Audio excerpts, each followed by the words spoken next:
Not too far.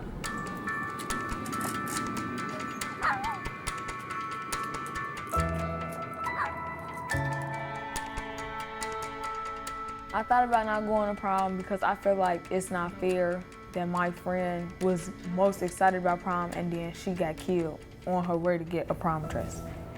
One of my best friends, she was killed in March. Really? What happened? She was shot in her back. Oh my gosh. But I know she would want all of us to go and have a good time.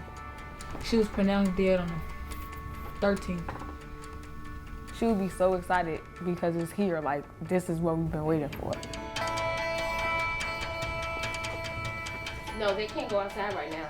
This is supposed to be empty over here, remember? The sweets table is supposed to come over here to open up this area. My parents have been really helpful. Can y'all work on the red carpet? They have been preparing for like 3 months. Okay, so the contingency plan is underway because I saw raindrops as I was pulling up. My mom was in charge of how everything is gonna look. But where's this candy table going? See, I worry that if it starts raining. From deciding which dress I should wear to decorations, all the different snacks. As soon as I get a second, what am I doing? I'm getting, wait.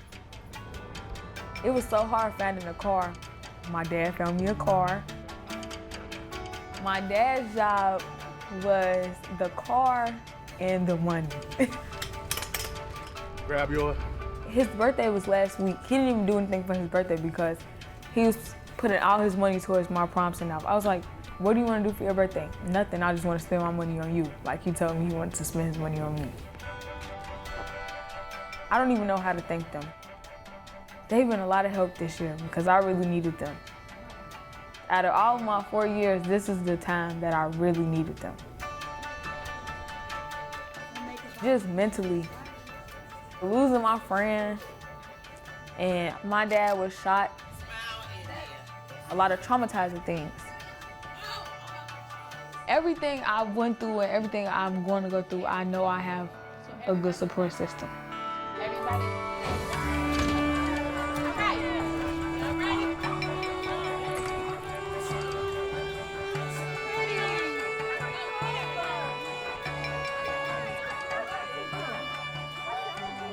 As a mom, there's so much that I want to protect you from.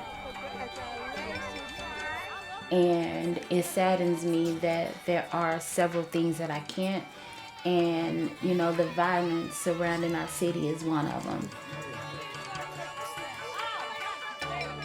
And because I can't protect you from that, you know, all I can do is help support you in that regard. You need a listening ear. You know, your dad and I are always here, giving you the necessary tools and resources that you need to overcome this. I think that I would say that you have post-traumatic stress from some of the things that you've encountered, especially, you know, when your dad was hit. You were there when this happened to your father. You were right there, and you did not know the severity of his wound. You did not know if he was okay.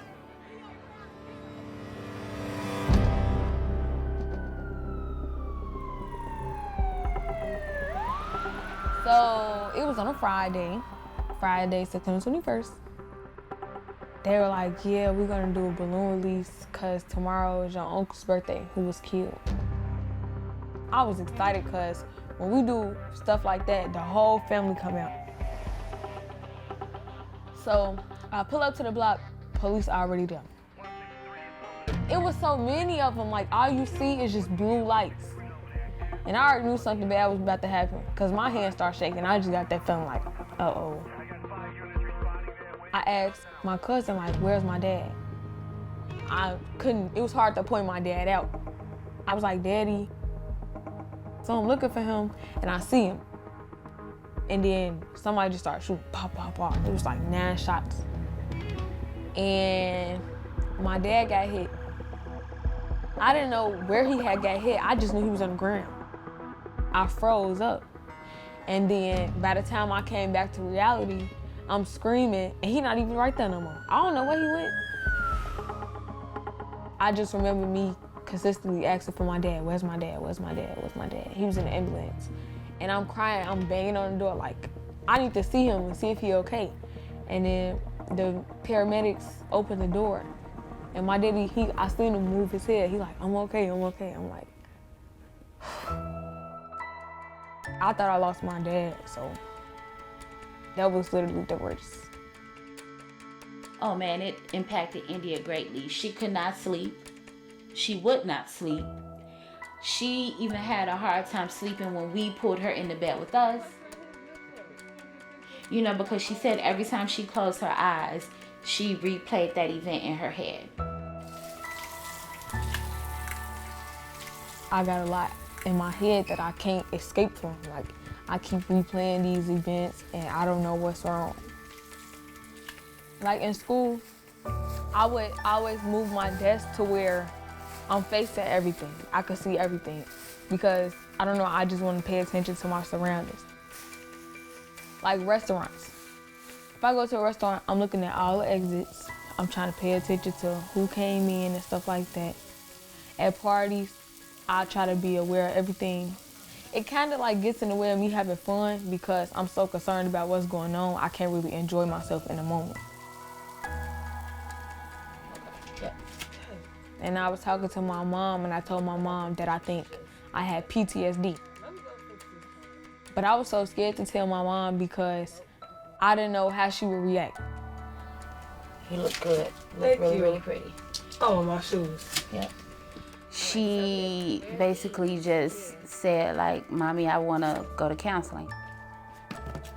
I'm going to be honest, like in the Black community, you don't really hear about people going to therapy. It's kind of like something that you don't really speak about. Like, you kind of look to your family for these things, you know. Put your heels on at the last second. But to me, therapy is very important, especially if one feels like they need it. I wish I had a ring. You want to wear my engagement ring? A silver ring. That same day, she reached out to a psychiatrist at her job. I saw my therapist and she gave me different coping techniques. I have to tell myself, calm down, because it's gonna be okay. It's gonna be okay. That's me telling myself, you can get through it. You can get through anything. That's what I tell myself all the time.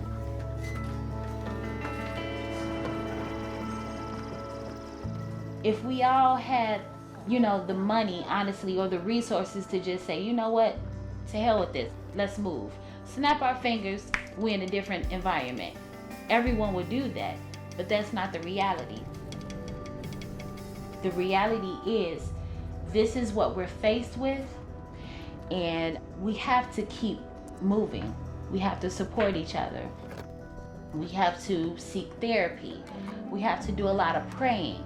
We have to, you know, try to do what we can, even if it's small, do what we can to be the change that we want to see.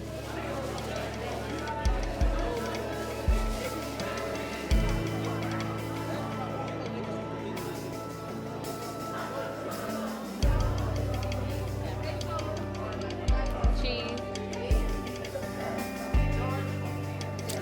I'm ready. I'm ready. Y'all gonna be crying. For the class of 2019.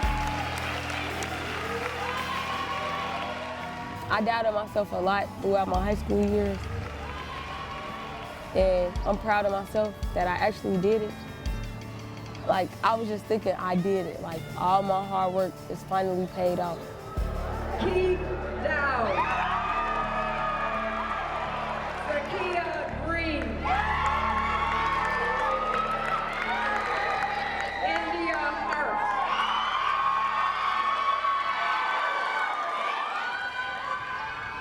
But I'm just proud of my whole senior class because it wasn't easy. If I hadn't said this before, I'm proud of you. Dariana is one of my classmates that was killed in March of this year who would have graduated with us today. I would like to thank all my friends. And I just thinking like it's crazy because That's all she literally, that's all she talked about. She could not wait to graduate. That's all she kept saying. I just want to graduate. I just want my diploma. That's all she kept saying. That unfortunate loss.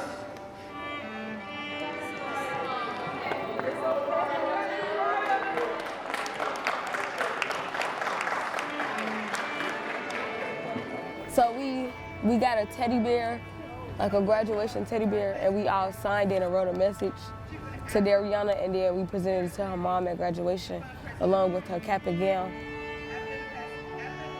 So she still was able to be there, spiritually. Though she is gone, she will never be forgotten.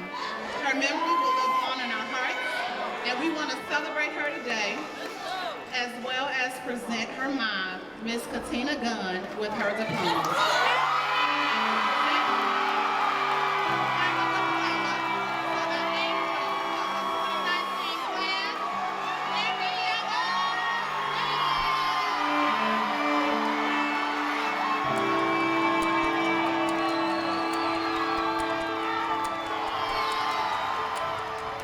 And I'm just happy that they were able to give her mom her diploma so that her mom know we didn't forget about her and that she made it too. We all made it.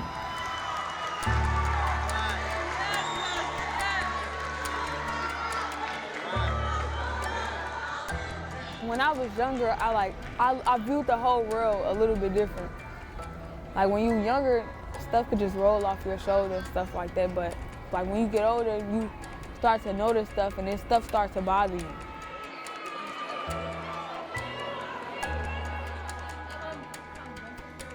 All the experiences I've had over the past 2-3 years, it just really made me realize I don't want to be here. Like, I think as of right now, my mindset is this is my last time really being in Chicago.